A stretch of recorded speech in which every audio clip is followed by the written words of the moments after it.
Are you gonna answer that? That's not my phone. An unexpected complication. The bitch is ringing!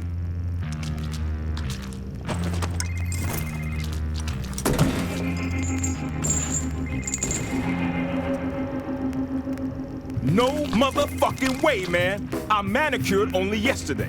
I consider myself a huge fan of the light gun genre. You get to hold a plastic gun and shoot at things on a screen. You're actually involved.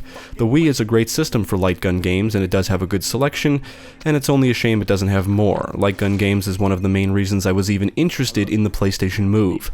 Over the years, arcades have housed numerous games in the genre, some of which were ported to home consoles. I think one of the most popular franchises is easily The House of the Dead. I never actually played the original. I have played 2 and 3 but never beat them, never played 4, but have played and beaten The House of the Dead Overkill quite a few times. Developed by Headstrong Games and published by Sega, The House of the Dead Overkill was released for Wii in February 2009. For this review, I played the extended cut, which was released for the PlayStation 3 in October 2011. The extended cut features the same gameplay, but with new levels, new bonus material, high-definition cutscenes, supports 3D televisions, and is compatible with the PlayStation Move. I played this using the sharpshooter gun shell, which in my opinion is one of the more badass-looking gun shells for the system, but you can of course acquire others. Now, I feel I should mention that when this motherfucking game originally released, I believe it was one of, if not the most profane fucking video game in fucking history. Thankfully, I'm not an impressionable fucking person. I fucking Ronic? Now let's take a fucking look at the House of the Dead Overkill extended cut and see what the fuck makes it stand out compared to other motherfucking light gun games, and if it's a fucking improvement over the Wii version. And no, I will not fucking continue to fucking talk like this. Fuck. What's up, motherfucker? They met as adversaries. What the fuck was that for? The story in The House of the Dead Overkill is hilarious, over-the-top, disgusting, and is surprisingly one of the best parts of the game. Years ago, during the Cold War, the government began experimenting with a superhuman formula, but the project failed and the bunker used for the experiments was shut down. You play as either rookie AMS Special Agent G or Police Detective Isaac Washington, depending on if you're player 1 or 2. If you play solo, both characters can be heard during gameplay, so they're always together. I believe the story is set in 1991, and Agent G is sent to Louisiana to hunt down crime boss Papa Caesar. Due to the outbreak of mutants, G teams up with Detective Washington, who is also hunting down Caesar to avenge his father's murder. The two encounter a stripper, Varla Guns, and she too is on the hunt for Caesar for her own reasons, which is explained throughout the storyline. The game plays out in movies, which I'll now refer to as chapters, and there are 2 new chapters introduced in the extended cut that let players take on the roles of Varla and another stripper, Candy Striper. The entire theme of the game is clearly inspired by classic grindhouse/exploitation films, which is transparent in both its writing and presentation. Detective Isaac Washington is easily the standout character here, and the banter between him and G is nothing short of hysterical. If you enjoy excessive violence, crude humor, foul language, and over-the-top characters, this game may be right up your alley. Don't you think it's odd how these doors seem to open and close automatically? Shut up. There are 3 game modes to play through, including Story Mode, Director's Cut, and Minigames. Director's Cut is a harder version of the Story Mode with tougher enemies and a limited amount of credits or continues. The chapters are longer in Director's Cut. Some chapters have you starting from different locations, and you'll traverse through different areas in addition to the ones seen in the Story Mode. Like most traditional light gun shooters, you don't really have to do much, just aim and shoot, and you can reload weapons manually. The gameplay is on rails, so you have no control of when or where you move. The Story Mode and Director's Cut require you to complete each chapter in order. You can of course replay any already completed chapters. You move through each chapter killing tons of zombies, or what this game calls mutants, for points, and your score at the end of a chapter determines your letter ranking. Killing multiple enemies in a row without missing or getting hit results in a combo and increases your multiplier. The higher the multiplier, the more points you earn for kills. Bonus points are required for rescuing civilians, but you'll lose points if you kill them, so you need to watch where you're shooting. You will come across money lying around the environments, and if you shoot it, you can acquire money for buying weapons and weapon upgrades. Even if you don't care about setting high scores in games, you should still try to achieve the highest score possible in each chapter, because your score determines how much money you earn. And money can be spent on new weapons and weapon upgrades in the gun shop, which can be accessed in between chapters. You can equip 2 weapons before starting a chapter and switch between them at any time during gameplay. Lock and load, motherfucker! When you first start playing, the only weapon you can equip is the AMS Magnum pistol. You need to earn enough money to buy the other weapons. You can buy a shotgun, automatic shotgun, SMG, assault rifle, and a hand cannon. The automatic shotgun is one of the most effective weapons for scoring big points. There are also some other weapons that must be unlocked before you can purchase them, including a minigun and crossbow which fires explosive bolts. Money can be spent on weapon upgrades like recoil, clip size, firing rate, reload time, and damage inflicted.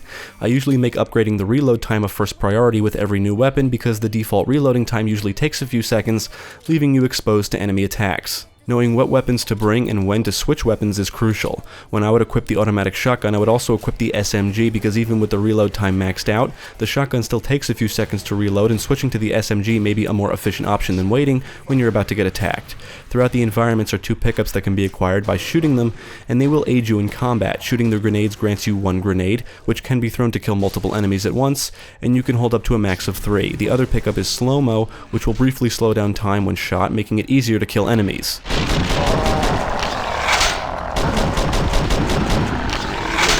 Each chapter is set in a different location, including a mansion, hospital, carnival, train, swamp, prison, strip club, slaughterhouse, and bunker. The environments are infested with mutants, and they do vary in type and appearance. Besides the bosses, most mutants are of your stereotypical zombie variety. Some may slowly walk towards you, some crawl, and others come running. As you progress through the chapters, new enemy types are introduced, including mutants with helmets requiring you to shoot their bodies to inflict damage, mutant babies that crawl along walls and ceilings, mutant birds that fly at you, mutants carrying shields which can be broken, mutants that move quickly and then explode, releasing bile that can hurt you, and then there's the enemies that rush you and require you to quickly shoot the targets that appear on the screen, which result in your character engaging them in melee combat. This enemy type in particular is my least favorite just because you have no real control over the melee combat, and these encounters can take time, which slows down the pacing. Other than that, you'll be moving quickly through the environments, shooting at anything that moves. Hammer time! Overall, the enemy variety is good, and most mutants will try and slash away at you if they get close. Some will throw shit and you need to shoot down the thrown object before it hits you, and others wield melee weapons. Whenever you take damage, you lose health, and once your health is depleted, you die. In the story mode, if you die, you can continue playing by spending your required points on a credit to continue, and you do have an unlimited amount of credits. In the Director's Cut mode, you won't have to spend points to come back to life, but you only have 3 credits.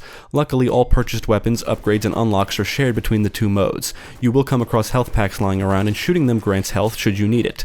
The gameplay becomes gradually more challenging as you progress, but buying new weapons and upgrades will make things significantly easier. Even with deadlier firepower, achieving a high score is all about timing, precise aiming, and memorization. You'll most likely replay through chapters several times, whether it be to acquire money or collectibles, or to simply try for a better score. Your first run through a chapter may result in death as you learn where things are and what enemies are thrown at you. Because you have no control over movement, you may be shooting in one direction, kill all the enemies, and then your character quickly turns only for you to be face to face with a mutant. Knowing when to reload is key, because if you don't pay attention, you can easily take damage during a reload. It's also good to memorize the enemy placements, because you may have to prioritize one enemy over another to avoid taking damage when encountering multiple enemies at a time. Some parts of the environments can be utilized to your advantage, like shooting a chandelier or sign, both of which will fall on and kill enemies.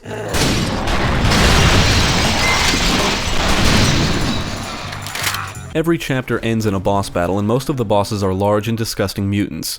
Most of them hurl or fire projectiles of some sort, which can be shot down, and others will slowly get closer and closer to you before performing a melee attack.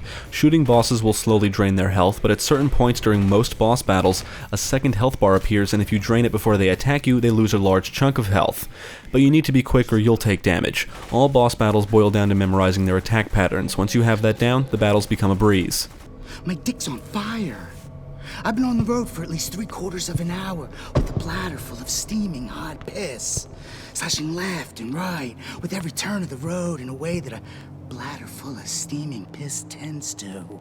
You can easily blast through the story mode in a few hours, but it's the fun gameplay and all the unlockable content that will surely keep you playing. Throughout the environments are collectibles, or what the game calls memorabilia, and you need to play through the story and Director's Cut modes to collect everything. Since you can't move your character manually, you need to keep an eye out for comic pages, models, audio tracks, and posters scattered around. Shooting these unlocks 3D models, music, concept art, posters, and collecting all the comic pages results in a comic book story that acts as a prelude to the game story.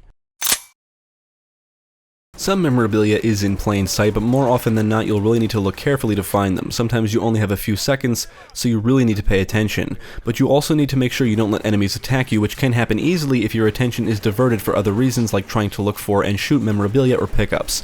Shooting collectibles also comes with the risk of losing your multiplier, because if you miss, your multiplier is lost. The gameplay is really well balanced overall, and trying to do better each time you play just becomes addictive. Psychotic! Not only can you collect memorabilia, but you can also unlock various what the game calls game modes for the story mode and director's cut. To avoid confusion, I'll refer to the game modes as gameplay modifiers because that's really what they are. Some gameplay modifiers must first be unlocked by beating the story mode and director's cut. Beating each mode unlocks different modifiers. The Extra Mutants modifier adds more mutants to the chapters. Dual Wield allows you to dual wield weapons. Hardcore is a headshot only mode. Classic lets you play through chapters with only the AMS Magnum pistol, and Shoot the Shit makes the cutscenes more interactive. You need to shoot the foul words before they are spoken.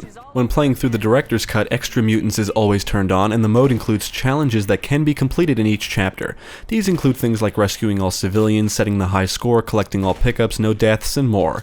These challenges are just more reasons to hone your skills and replay through the chapters. Safety's off! If you ever need a break from the storyline, there's 3 minigames you can play which support up to 4 players: Victim Support, Staying Alive, and Money Shot 2. In Victim Support, you have 2 minutes to protect civilians in your color from getting killed by mutants. You score bonus points if the civilians manage to reach the green exits without getting killed. Every now and then things will crank up, meaning more civilians and mutants appear. In Staying Alive, you have 2 minutes to kill as many enemies as you can. The enemies come in waves, and successfully finishing a wave results in extra time. When the timer runs out or you die, it's over. In Money Shot 2, you need to shoot the targets for points. Shooting blue targets rewards you with bonus points, and shooting bombs will result in a loss of points. These are pretty fun for what they are and are probably more enjoyable if you have some friends to play with. However, I can't say any of them held my interest for too long. If you're both finished admiring each other's dicks, can I remind you we have a fucking mass-murdering psychopath son of a bitch to catch? You wait there, woman. If you've played the Wii version of Overkill, the extended cut on PS3 will look significantly better. The HUD was redesigned for this version, and everything is more crisp and clear, although I think the shadows look terrible. Facial animations are still extremely stiff, but the character models look a lot better than their Wii version counterparts. Now, I don't own a 3D television, so I can't comment on the 3D aspects of the visual presentation. The entire game is presented in a grindhouse style that comes complete with a grainy film quality. Shooting a mutant's head may result in a bloody explosion, blood may splatter on the walls and ceilings, and mutants caught in a grenade blast will result in body parts lying all over the ground. I don't know if this is intended, but I notice character models disappear sometimes right before a cutscene fades to black, or models that appear during gameplay when your character quickly turns to face another direction. The soundtrack is a mix of different genres, including rock, funk, country, and pop, and most of the songs are pretty catchy. I believe the music was written specifically for this game and successfully manages to capture the sound and feel of the 1970s era, and the lyrics in some of these songs are hilarious. The sound effects are pretty great across the board. I only wish the SMG sounded a little more powerful. The rest of the weapons sound pretty good and loud. Enemies will roar, growl, and make typical zombie noises. As for the technical aspects, the frame rate will noticeably dip in certain spots, usually when there's a lot of shit happening on screen, and the load times seem to be a bit on the long side. I should mention I was playing the digital version. Not so fucking clever now, are you, bitch? I had an absolute blast with the House of the Dead Overkill. It manages to retain the series' arcade roots, but places a bigger emphasis on the narrative, characters, and style. Now, I think I enjoy most of the light gun games I play, and many games in this genre are ported from arcades and therefore are usually very difficult and also very short. While Overkill won't take you very long to complete on your first run through it, it gives you plenty of reasons to return. Furthermore, it never feels impossible, I guess since it was designed for consoles and not to eat your money. While the gameplay does become challenging the further you progress, the real challenge is trying to go for the highest scores in each chapter, which can become an addictive process. Not just because pointing a plastic shell of a gun at your television and shooting enemies is fun, but because of all the content that can be unlocked. That's what should keep most players coming back. Add in the gameplay modifiers and multiple game modes, and you have a game that should keep you occupied for quite some time. It's fun to play in short bursts or long sessions, and you can even have a buddy join in on the fun. I figured we'd kill every motherfucker who stands in our way. The House of the Dead Overkill Extended Cut is easily one of the best light gun shooters for consoles to date, and I would absolutely recommend it to fans of the genre, shooters, and action games. If you cannot get past the profane language and some of the more disgusting aspects, this may not be the game for you, although you will be missing out. This is a light gun shooter that's both accessible to newcomers and also caters to veterans of the genre. It's got a ridiculous story that's comical from start to finish, it doesn't take itself seriously, it pays homage to the classic B-movie grindhouse style of films, and it's all about shooting enemies and scoring points. I would recommend the extended cut over the Wii version, but that would also mean you should acquire the PlayStation Move products. One positive aspect of the Wii version is that you can simply use the Wii remote that comes with the console. While the Wii version is perfectly fine, it lacks the extra content and HD visuals seen in the extended cut. Either way, if you've never played this before, you should definitely check out either version because this is one of the best light gun games you'll ever play. They had met as adversaries. What the fuck is it? They had fought as allies. I love you, man. Oh, shut the fuck up.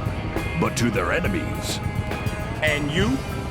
One-way ticket to motherfucking Vegas, baby. they were righteous motherfuckers.